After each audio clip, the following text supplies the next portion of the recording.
ବୌଦ୍ଧର ପ୍ରସିଦ୍ଧ ଧନୁଯାତ୍ରା ଉଦ୍ଯାପିତ କଂସ ଏବଂ କୃଷ୍ଣ ବଳରାମଙ୍କ ନଗର ପରିକ୍ରମା। ସୋମବାର ବିଳମ୍ବିତ ରାତି ପ୍ରାୟ 2 ଘଣ୍ଟା ସମୟରେ ବୌଦ୍ଧର ପ୍ରସିଦ୍ଧ ଧନୁଯାତ୍ରା କଂସବଧ ସହ ଉଦ୍ଯାପିତ ହୋଇଯାଇଛି।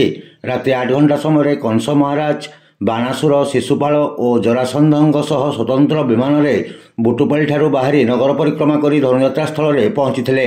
ସେହିପରି ମଦନମୋହନଙ୍କ ମନ୍ଦିର ନିକଟରୁ କୃଷ୍ଣ ଓ ବଳରାମ ସୁସଜ୍ଜିତ ରଥରେ ବାହାରି ନଗର ପରିକ୍ରମା କରି ଯାତ୍ରାସ୍ଥଳରେ ପହଞ୍ଚିଥିଲେ। ଉଦ୍ଯାପନୀ ରାତିରେ ମୁଖ୍ୟ ଅତିଥି ଭାବରେ ବୌଦ୍ଧ ବ୍ଲକ ଅଧ୍ୟକ୍ଷ ପ୍ରିୟଦର୍ଶୀ ପ୍ରତ୍ୟୁଷ ରଥ ଯୋଗ ଦେଇଥିଲେ। ସେହିପରି ସମ୍ମାନିତ ଅତିଥି ଭାବରେ ଜିଲ୍ଲା ବିଜେପି ସାଧାରଣ ସମ୍ପାଦକ ସୁଶାନ୍ତ କୁମାର ବାଘ, ସାମ୍ବାଦିକ ସତ୍ୟଜିତ କୁମାର ପଣ୍ଡାଙ୍କ ସମେତ ନାଟ୍ୟକାର ହୃଦାନନ୍ଦ ମେହେର, ନାଟ୍ୟ ନିର୍ଦ୍ଦେଶକ ଦେବାଙ୍ଗନ ମେହେର, କାର୍ଯ୍ୟକର୍ତ୍ତା ବୃନ୍ଦାବନ ମେହେର ମଞ୍ଚାସୀନ ଥିଲେ। ରମେଶ ପ୍ରସାଦ ମେହେର ଉଦ୍ଯାପନୀ ସଭାକୁ ସଂଯୋଜନା କରିଥିଲେ। ଉକ୍ତ ଅବସରରେ ହୃଦାନନ୍ଦ ମେହେରଙ୍କ ରଚିତ ଏକ ପୁସ୍ତକ ଅତିଥିମାନେ ଉନ୍ମୋଚନ କରିଥିଲେ।